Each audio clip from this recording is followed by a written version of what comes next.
السلام علیکم اسٹوڈینٹس، امید ہے آپ لوگ خیریت سے ہوں گے۔ اسٹوڈینٹس، آج ہم پڑھنے لگے ہیں پائتھن کے اندر ماڈیولز کیا ہوتے ہیں، Python modules and built in data structures. تو چلیے آج کا لیکچر ہم سٹارٹ کرتے ہیں۔ تو سب سے پہلا پوائنٹ یہاں پر لکھتا ہے کہ Python offers an extensive standard library that includes numerous built in modules and data structures. کہتے ہیں کہ پائتھن کے اندر بہت ساری لائبریریز موجود ہوتی ہیں جس کے اندر بنے بنے ماڈیولز یعنی کہ بنے بنے فنکشن جو ہیں وہ موجود ہوتے ہیں اور بنے بنے ڈیٹا اسٹرکچر بھی موجود ہوتے ہیں۔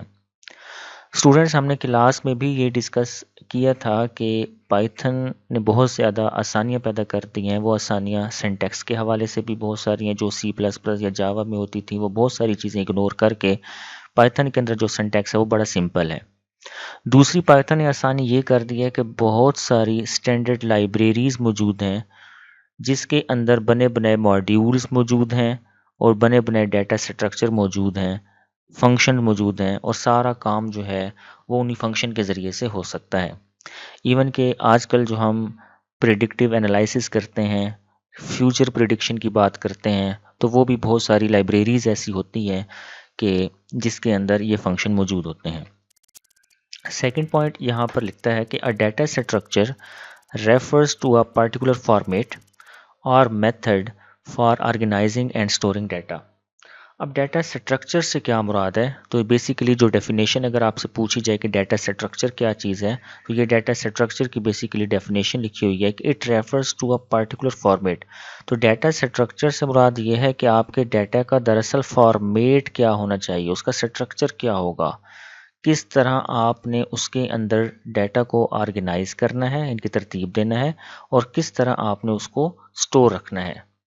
سمپل سی اگزامپل دیتا ہوں کہ آپ نے ایک ایسا ڈیٹا بیس بنایا، آپ نے ایک ایسا ٹیبل بنایا جس کے اندر جو ہے وہ صرف اور صرف آپ کیا شامل کر سکتے ہیں، کوئی نمبرز شامل کر سکتے ہیں۔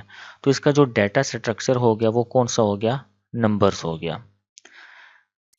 نیکسٹ ہے ان دس سیکشن، یعنی کہ اس لیکچر کے اندر ہم کیا کیا چیزیں دیکھیں گے کہ فنکشن دراصل ہوتے کیا ہیں، ماڈیولز کیا ہیں، اور لائبریریز جو پائتھن کے اندر استعمال ہوتی ہیں وہ کون کون سی ہیں اور کیسے استعمال کی جا سکتی ہیں۔ تو آج کے لیکچر میں جو آپ کو میں نے پڑھانا ہے وہ ہمارا جو فوکس ہوگا وہ فنکشنز ہوں گے۔ ماڈیولز اور لائبریریز انشاءاللہ ہم نے اگلے لیکچرز کے اندر اس کو کور کرنا ہے۔ تو فنکشنز اینڈ ماڈیولز کیا ہیں؟ Functions and modules in Python are key to writing efficient and organized code۔ اگر تو آپ فنکشن کے علاوہ پائتھن کے اندر کوڈنگ کی بات کریں یا کسی بھی لینگویج کے اندر کوڈنگ کی بات کریں تو وہ ویل آرگنائزڈ اتنی نہیں ہوتی جتنی کہ فنکشنز کے ساتھ ہوتی ہے۔ تو فنکشنز کو لکھنے کا یہی فائدہ ہوتا ہے کہ آپ کا کوڈ کیا ہو جاتا ہے، ایک اچھا کوڈ دکھائی دیتا ہے، ایفیشینٹ ہوتا ہے، اس کا رسپانس بہتر ہوتا ہے، اور اس کا جو کوڈ ہوتا ہے وہ بڑا آرگنائز فارمیٹ میں ان کے بڑی ترتیب کے ساتھ لکھا جاتا ہے۔ Functions allow you to encapsulate reusable blocks of code۔ Function ہمیں یہ بھی بتاتا ہے کہ ایک دفعہ اگر آپ نے فنکشن بنا دیا ہے تو اس کوڈ کو آپ بار بار کہیں پر بھی استعمال کر سکتے ہیں جب بھی اس کی ضرورت پڑتی ہے۔ مثال کے طور پر آپ نے ایک فنکشن بنایا، میں یہاں پر بیان کرتا ہوں، مثال کے طور پر آپ نے ایک فنکشن بنایا ایڈ کا۔ اب ایڈ کے فنکشن نام سے ظاہر ہے کہ اس نے کوئی سی دو ویلیوز یا دو سے زیادہ ویلیوز کو کیا کرنا ہے، پلس کرنا ہے۔ اب یہ ایک فنکشن اگر آپ نے بنا دیا ہے تو یہ فنکشن صرف ایک دفعہ استعمال نہیں ہوگا بلکہ ایک سے زیادہ کہیں پر بھی استعمال ہو سکتا ہے۔ تو لفظ کیا لکھا ہوا ہے، انکیپسولیٹ ری یوزیبل بلاک، ایک قسم کا ایسا بلاک بن جاتا ہے جس کو ہم کیا کر سکتے ہیں، دوبارہ استعمال کر سکتے ہیں۔ While modules help you to structure your program، جبکہ ماڈیول کیا کرتے ہیں، اس کا فائدہ کیا ہوتا ہے، یہ بھی میں نے کلاس کے اندر بتایا تھا، واٹس ایپ کی جب میں نے اگزامپل بتائی تھی کہ جب بھی آپ کو کوئی پروجیکٹ، کوئی سافٹ ویئر بناتے ہیں اور کوئی کمپلیکس سا پروجیکٹ بنتا ہے تو اس کو ہم کس میں تبدیل کر سکتے ہیں، ماڈیولز میں تبدیل کر سکتے ہیں۔ اور ماڈیولز کا مطلب یہ ہوتا ہے کہ ایک بہت ہی کمپلیکس آپ کے پاس پروگرام جب بن جاتا ہے تو اس کو چھوٹے چھوٹے حصوں میں کیا کیا جاتا ہے، کنورٹ کر دیا جاتا ہے، دیٹ از کالڈ ماڈیولز۔ تو آپ کے پروگرام کا اسٹرکچر کیا بن جاتا ہے، ذرا ایزی بن جاتا ہے، آپ کے پورے پروگرام کو ہم گروپ میں کیا کر دیتے ہیں، تقسیم کر دیتے ہیں۔ اب ہم یہ سیکھتے ہیں اس کے اندر کہ بھئی ایک فنکشن کو لکھنے کا طریقہ کار پائتھن کے اندر کیا ہوتا ہے. تو اس کو دیکھتے ہیں کہ functions are defined using the D E F, یعنی کہ ڈیفائن پورا لفظ کیا ہوتا ہے ڈیفائننگ یا ڈیفائن، اور اس کے لیے جو فنکشن کے لیے کی ورڈ استعمال ہوگا وہ ہوگا ڈی ای ایف، مطلب ڈیفائن کی ورڈ، اور followed by the function name. اس کے بعد فنکشن کا نام آپ لکھیں گے، اور فنکشن کا نام ایسے ہی ہے جیسے آپ ویریبل کا نام لکھتے ہیں. تو فنکشن کا نام آپ نے اپنی مرضی سے لکھ سکتے ہیں، لیکن ایسا نام لکھنا ہے کہ بعد میں اس کو آسانی کے ساتھ سرچ کیا جا سکے اور یوز ایبل بھی کیا جا سکے، یعنی کہ آسان والا ہو. جیسے کہ میں نے بھی پچھلی سلائیڈ میں بتایا کہ اگر آپ نے ایڈ کرنا ہے تو آپ نے فنکشن کا نام کیا لکھ دیا، ایڈ لکھ دیا، یعنی کہ پتہ چلے کہ بھئی یہ ایڈ کیا فنکشن ہے. آپ نے ڈویژن لکھنا ہے تو آپ ڈی آئی وی لکھ دیں. تو میننگ فل آپ کا فنکشن نیم ہونا چاہیے، بالکل اسی طرح جیسے آپ ویریبل کا نام لکھتے ہیں، وچ میں انکلوڈ پیرامیٹر. اور اس کے اندر پیرنتھیسز ہوتی ہیں. اس کے بعد پیرنتھیسز کا مطلب ہے آپ اس طرح کی بریکٹ کو استعمال کرتے ہیں، اور ہو سکتا ہے کہ اس کے اندر پیرامیٹرز بھی ہوں. پیرامیٹرز کیا ہوتے ہیں؟ کوئی نہ کوئی ویریبل، کوئی نہ کوئی ویلیوز ہوگی. مزید پیرامیٹر کے بارے میں ڈیٹیل سے بھی آپ کو بتاتا ہوں. The body of the function contains the code to be executed and must be indented. کہتا ہے کہ جو فنکشن کی باڈی ہوگی اس کے اندر آپ نے کوئی نہ کوئی کوڈ ایسا ضرور لکھنا ہے جس نے دراصل ایگزیکیوٹ ہونا ہے.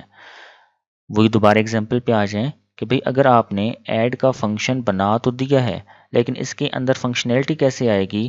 اس کا مطلب ہے کہ ہم نے کوئی باڈی کے اندر کوئی کوڈ لکھنا ہوگا تب جا کے ایڈ کا فنکشن پرفارم ہوگا. ٹھیک ہے، تو یہی مطلب ہے کہ فنکشن کی باڈی میں آپ نے وہ کوڈ ضرور لکھنا ہے جس نے ایگزیکیوٹ ہونا ہے.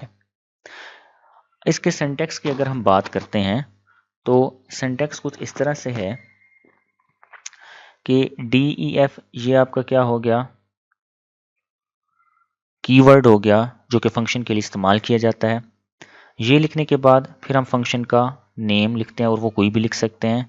پھر ہم کیا لگاتے ہیں؟ پیرنتھیسس لگاتے ہیں، اور پیرنتھیسس کے اندر کیا ہے؟ پیرامیٹر ہے. پیرامیٹر کیا ہے؟ یہ ایک ایگزامپل سے سمجھتے بھی ہیں ابھی.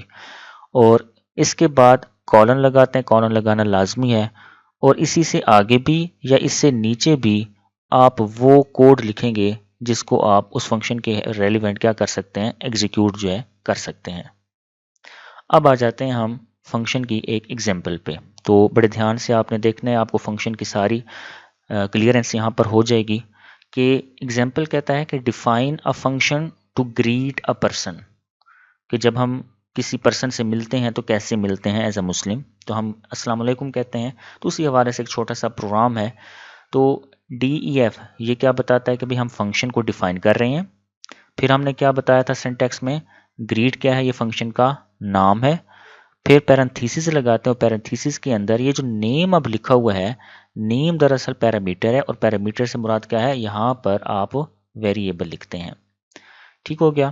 تو پیرامیٹر سے مراد کیا ہے؟ کہ پیرنتھیسس کے اندر آپ ویریبل لکھتے ہیں، یا کوئی بھی ویلیو بھی ہو سکتے ہیں، لیکن میکسیمم جو ہے وہ ویریبل لکھے جاتے ہیں.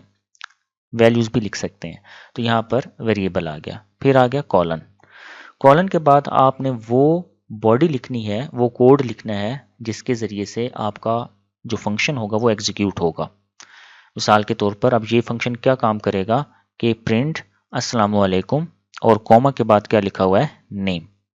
تو میں نے کلاس میں بھی بتایا تھا کہ بھئی اگر ڈبل کوٹیشن ہے تو وہ کوئی سٹرنگ ہوگی. ٹھیک ہے، وہ ایز اٹ از آپ کی سکرین پر آؤٹ پٹ کے طور پر شو ہو جائے گی. اور یہ کوما کے بعد نیم، تو جو بھی آپ نام لکھیں گے تو اس نام کو آگے پرنٹ کر دے گا. اب کہاں پر نام لکھیں گے؟ فنکشن کو ڈیفائن کرنے کے بعد باری آتی ہے فنکشن کو کال کرنا. تو آگے ایک ہیش سائن جو ہے وہ کوڈنگ کا حصہ نہیں ہوتا ہے، اس کو کومنٹ کہتے ہیں. یہ ہم پڑھ چکے ہیں پہلے کہ کومنٹ کس طرح دیے جاتے ہیں. کہ function invoke means call the function by name. Invoke کا مطلب کیا ہوتا ہے؟ کہ فنکشن کو آپ کیا کر رہے ہیں؟ کال کر رہے ہیں. اور فنکشن کو کال اس کے نیم سے کیا جاتا ہے، اور اس کے اندر جو ہے وہ کیا کہ پرفارم دا ریکوائرڈ ٹاسک، اور جو بھی آپ نے اسے ٹاسک پرفارم کروانا. فار ایگزامپل اب فنکشن کا نام کیا تھا؟ ہم نے کیا رکھا تھا؟ گریک. تو لہٰذا آپ نے جو فنکشن انووک یعنی کہ کال کرنا ہے تو اس کا نام بھی کیا ہونا چاہیے؟ گریک. یہ دونوں نام آپ کے سیم ہونے چاہیے. نام سیم نہیں ہوں گے تو آپ کا ایرر آ جائے گا. اور یہاں پر پیرنتھیسس کے اندر اے ایچ لکھا گیا ہے.